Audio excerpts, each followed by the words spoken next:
예수님의 공생애 가운데 많은 이적들을 베푸셨습니다. 그 많은 이적들 가운데에 마태, 마가, 누가, 요한 이 사복음서에 모두 기록된 것은 오직 오병이어의 기적, 그것이 유일합니다. 이 오병이어의 기적이 그만큼 중요했기 때문입니다. 예수님께서 유월절 명절을 앞두고 한 어린아이의 도시락에 해당되는 보리떡 5개와 물고기 2마리로 5,000명이 넘는 많은 사람을 배불리 먹이셨습니다. 그리고 남은 조각을 거두었더니 12바구니에 가득 찼습니다. 이 놀라운 기적을 목격한 유대인들은 열광을 합니다. 그들은 예수님을 향하여 이야, 저분이 바로 참으로 세상에 오실 바로 그 선지자다라고 했습니다. 출애굽 당시 모세가 죽기 전에 이스라엘 백성들에게 내 하나님 여호와께서 내 형제들 중에 너를 위하여 나와 같은 선지자 하나를 일으키리니 너희는 그의 말을 들으라 라고 한 적이 있습니다. 유대인들은 이것을 종말에 하나님께서 모세와 같은 선지자를 보내어서 제2의 출애굽과 같은 구원을 베풀 것으로 생각을 하며 메시아를 기다렸습니다. 그런데 예수님께서 애굽의 노예에서 해방하는 날을 기념하는 유월절 가까이에 광야에서 오병이어로 5,000명이 넘는 많은 사람을 배불리 먹이는 이런 놀라운 기적을 베푸신 겁니다. 그래서 사람들이 야, 저분이야말로 우리가 기다리던 바로 세상에 오실 그 선지자다라고 외친 겁니다. 그래서 그들은 예수님을 붙잡아서 왕으로 삼으려고 했습니다. 그래서 예수님께서 급히 제자들로 하여금 배 타고 건너편으로 보내게 하시고는 자신 혼자 산으로 올라가셨습니다. 오늘 본문은 자기를 찾아온 유대인들에게 오병이어의 기적의 의미를 이렇게 설명하는 내용에 해당됩니다. 예수님과 헤어진 무리, 억지로 예수님 보내고 이제 예수님 산으로 가셨는데 헤어졌던 무리들이 다음날 다시금 예수님을 찾으러 나옵니다. 아직도 어제의 기적에 대한 그런 가슴 두근거림이 있었습니다.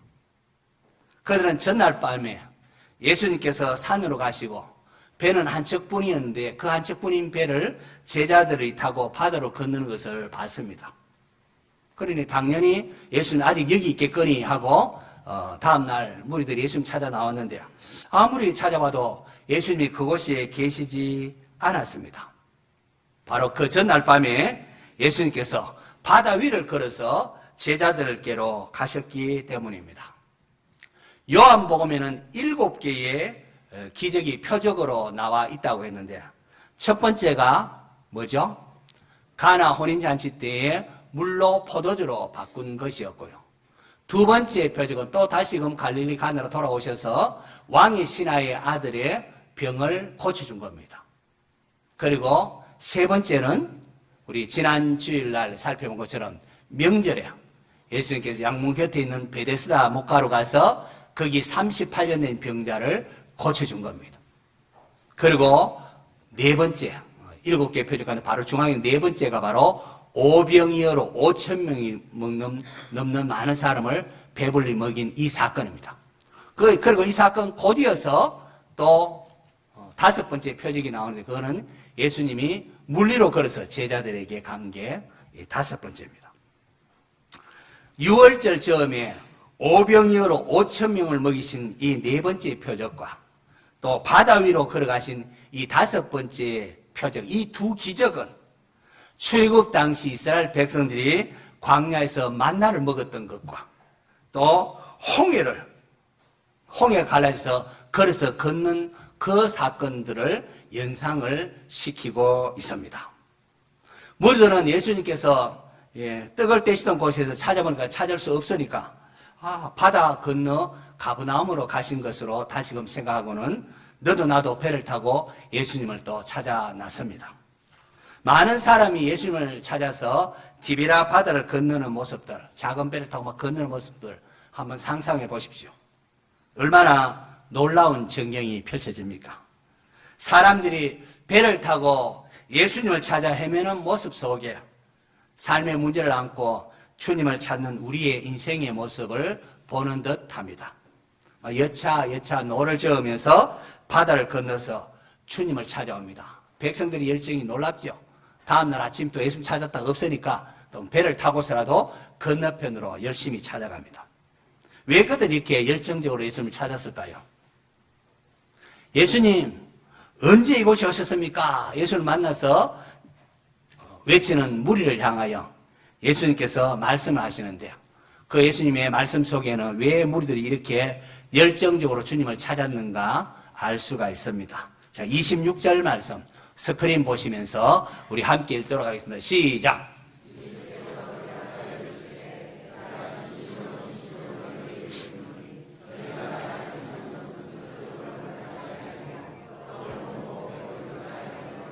아멘. 내가 진실로 요거는 아멘. 히브리어는 헬라어로는 그래서 내가 아멘 너희에게 이르노니 예수님 중요한 말씀하실 때 진실로를 말하십니다. 너희가 나를 찾는 것은 표적을 본 까닭이 아니라 떡 먹고 배부른 까닭이로다 라고 말합니다. 이 예수님의 말씀 속에는 백성들을 향한 안타까움이 서리에 있습니다. 너희가 표적의 의미를 제대로 모르는구나. 너희들이 이렇게 나를 열심히 찾는 것은 내가 누구인지를 깨닫고 찾는 것이 아니라 단지 떡을 먹고 배부르기 때문에 나를 찾는구나 라고 하십니다. 여러분, 표적은 예수님이 행하신 놀라운 기적으로 그 기적을 보고 이걸 통한 예수님 누구신가? 어떠한 분이신가? 그걸 계시하는 것이었습니다. 그런데 표적이 가르치는 그 의미를 알지 못하면은 그 기적은 의미를 상실하고 마는 거죠. 오병이어의 기적을 경험한 무리들이 그랬습니다. 그들은 이 오병이어를 통하여 예수님께서 우리의 죄를 대속하기 위하여 이 땅에 오신 하나님의 아들이심을 믿고 그분을 경배하기 위하여 모인 것이 아니라 그들이 그토록 열정적으로 예수님을 찾은 것은 자신의 경제적인 욕구를 예수님이 만족시켜 주기 때문입니다. 그래서 이 예수님을 잡아서 왕으로 삼으면은 우리나라가 부강한 나라가 되고 경제적으로 풍요로울 것이다. 그런 마음으로 찾아온 거죠. 조금 전에 무리들은 예수님을 향하여 이는 참으로 세상에 오실 바로 그 선지자다라고 했습니다. 맞습니다. 예수님은 참으로 종말에 하나님의 구원을 가져다 줄 모세가 냈던 바로 그 선지자 메시아입니다. 그러나 무리들이 생각했던 메시아는 이스라엘 백성들을 다시금 로마의 압제에서 해방시켜주는 모세처럼 로마의 압제에 해방시켜주고 그리고 가나안 땅, 적과 꿀에는 가나안 땅을 인도한 것처럼 경제적으로 부유하게 해줄 그런 메시아를 기대했던 겁니다. 다시 말해서 더 이상 이제는 경제적인 염려하지 않고 양식 걱정하지 않고 이 땅에서 좀 보란듯이 떵떵거리며 살아가도록 만들어줄 그런 구원자로 생각을 했던 겁니다. 이에 예수님께서 썩을 양식을 위하여 일하지 말고 영생하도록 있는 양식을 위하여 일하라. 이 양식은 인자가, 예수님 자신이 인자가 너에게 주리니 인자는 아버지 하나님께서 인치신 자니라 라고 말합니다. 썩을 양식을 위하여 일하지 말고 영생하도록 있는 양식을 위하여 하라. 여러분, 썩을 양식과 영생하도록 있는 양식이 대조되고 있습니다. 앞서 가나 혼인잔치에서 물로 포도주로 만드신 표적을 행하신 후에 그 다음에 펼치는 이야기 가운데에 사마리아 여인과 대화하는 장면이 있지 않습니까? 사마리아 여인과 대화할 때도 예수님께서는 여인에게 야곱의 우물이 주는 물과 예수님이 주시는 영원히 목마르지 않는 생수를 대조해서 말씀하신 적이 있습니다.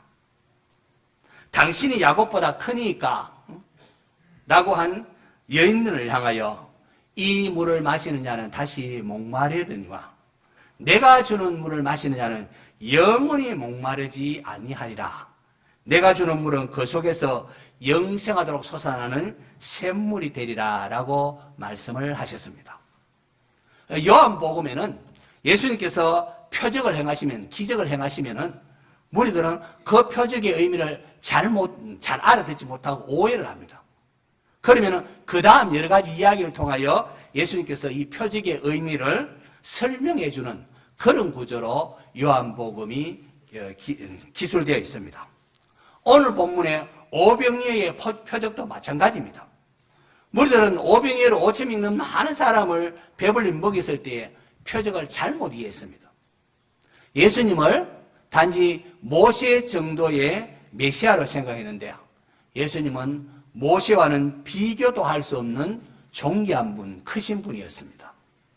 인자 되신 예수님께서는 썩을 양식이 아니라 영생하도록 있는 양식을 주시는 분이라고 자신을 계시한 것이었습니다.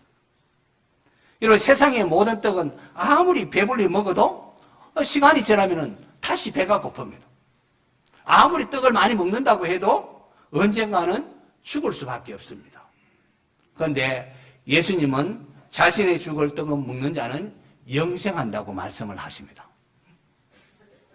자, 그러자 무리들은 주여 이 떡을 우리에게 항상 주소서라고 합니다. 이 예수님께서 대답하는 것이 요한복음 6장 35절, 또 스크린 보면서 같이 한번 읽습니다. 시작.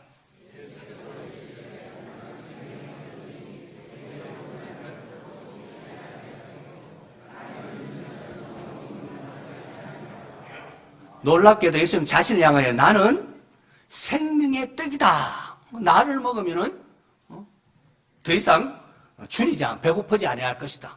나를 믿는 자는 영원히 목마르지 아니하리라 하고 하십니다. 출애굽 당시 이스라엘 백성들이 먹었던 만나, 그것은 하나의 그림자요 예표였습니다.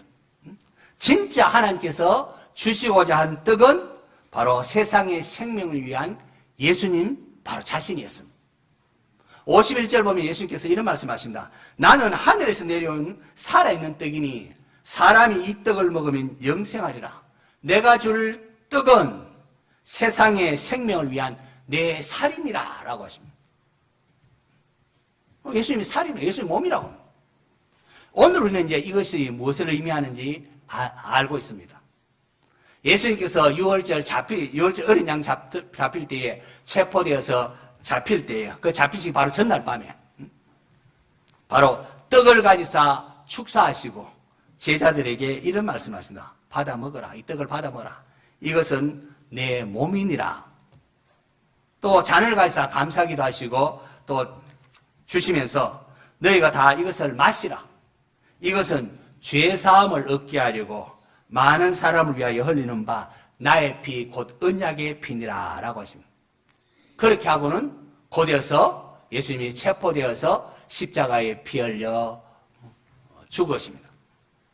예수님께서 세상의 생명을 위한 내 살이라 한 것은 바로 십자가에서 자신을 내어주는 것을 의미하는 것이었습니다. 성경은 죄의 삭은 사망이라, 죄지으면 죽는다. 죄의 삭은 사망이라고 했습니다. 이 사망은 두 가지 의미가 있죠. 하나는 하나님과의 관계가 단절되는 이게 영적 죽음이고, 또 그리고 육체적으로 죽고 영원히 죽는 이런 모든 죽음을 뜻합니다. 우리 가운데 죄 없는 사람은 한 사람도 없어요. 모든 인류는 아담 안에서 함께 죄인이 되었고 태어날 때부터 죄인으로 태어납니다. 아담 이후의 모든 인류는 죄로 인하여 하나님과 관계가 깨어져서 영적으로는 죽었고 이제 영원히 죽을 수밖에 없습니다. 그런데 보십시오. 하나님은 이러한 우리를 불쌍히 여기서 하나님 자신이 만든 세상을 살아가사 독생자 예수님을 보내주셨습니다. 사도 바울은 모든 사람이 죄를 범하였음에 하나님의 영광이 이르지 못하더니 그리스도 예수 안에 있는 속량으로 말미암아, 속량 값을 치렀다는 겁니다. 값을 치름으로 말미암아, 예수님 안에 속량으로 말미암아 하나님의 은혜로 값 없이 의롭다 하심을 얻은 자 되었느니라고 했습니다. 죄의 대가는 죽음인데 우리는 갚을 방법이 없었는데 하나님께서 하나님의 아들 예수님을 사람 되어 이 땅에 보내셔서 우리의 죄값을 대신 치렀다는 겁니다. 그래서 대신 십자가에서 죽었다는 겁니다. 이사야 선지자가 예언하지 않았습니까? 그가 찔림은 우리의 허물 때문이요 그가 상함은 우리의 죄악 때문이라. 그가 징계를 받음으로 우리는 평화를 누리고 그가 채찍에 맞음으로 우리는 나음을 받았도다. 우리는 다 양 같아서 그릇 행하여 각기 제 길로 갔거늘 여호와께서는 우리 모두의 죄악을 그에게 담당시키셨도다 라고 했습니다. 바로 예수님을 예언한 내용입니다. 성도 여러분, 이 예수님의 대속의 죽음으로 인하여 죄인인 우리가 거룩하신 하나님께로 나아갈 수 있는 길이 열렸습니다. 우리가 죽어도 하나님께서 예비한 천국에 들어갈 수 있게 된 것입니다. 할렐루야. 죄 없으신 하나님의 아들이 사람이 되어 이 땅에 오셨고 우리의 죄를 대신 지시고 골고다 언덕에 올라 십자가에 피 흘려 죽어 주셨습니다. 이 놀라운 하나님의 사랑과 주님의 은혜로 인하여 저희들이 살게 된 것입니다. 우리가 이 시간 함께 그 하나님의 은혜에 감사하며 주님의 은혜에 감사하면서 죄인들을 위하여라는 찬양을 같이 부르겠습니다.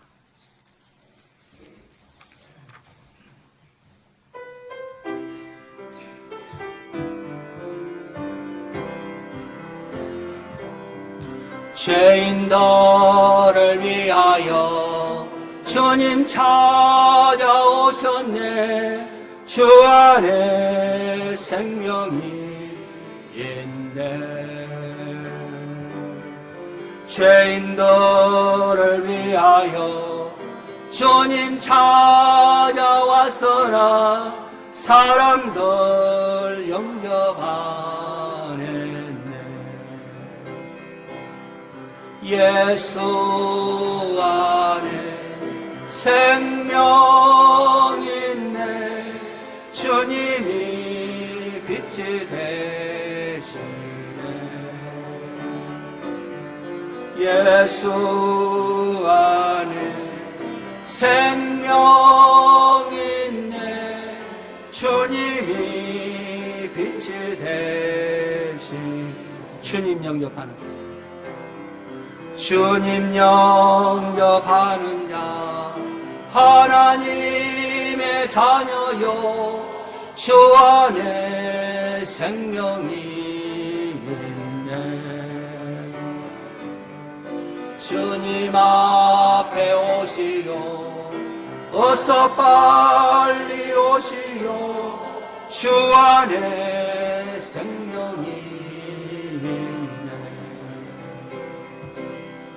예수 안에 생명 있네. 주님이 빛이 되시네. 예수 안에 생명 있네. 주님이 빛이 되. 죄인들을 위해 한 번 더 하겠습니다. 죄인들을 위하여 주님 찾아오셨네. 주 안에 생명이 있네. 죄인들을 위하여 주님 찾아왔으나 사람들 영접 안 했네. 예수 안에 생명 있네. 주님이 빛이 되시네. 예수 안에 생명 있네. 주님이 빛이 되시네. 주님 영접한 자 두 손 들고 갑시다. 주님 영접하는 자 하나님의 자녀요. 주 안에 생명이 있네. 주님 앞에 오시오. 어서 빨리 오시오. 주 안에 생명이 예수 안에 생명 있네. 주님이 빛이 되시네. 예수 안에 생명 주님이 빛이 되시네.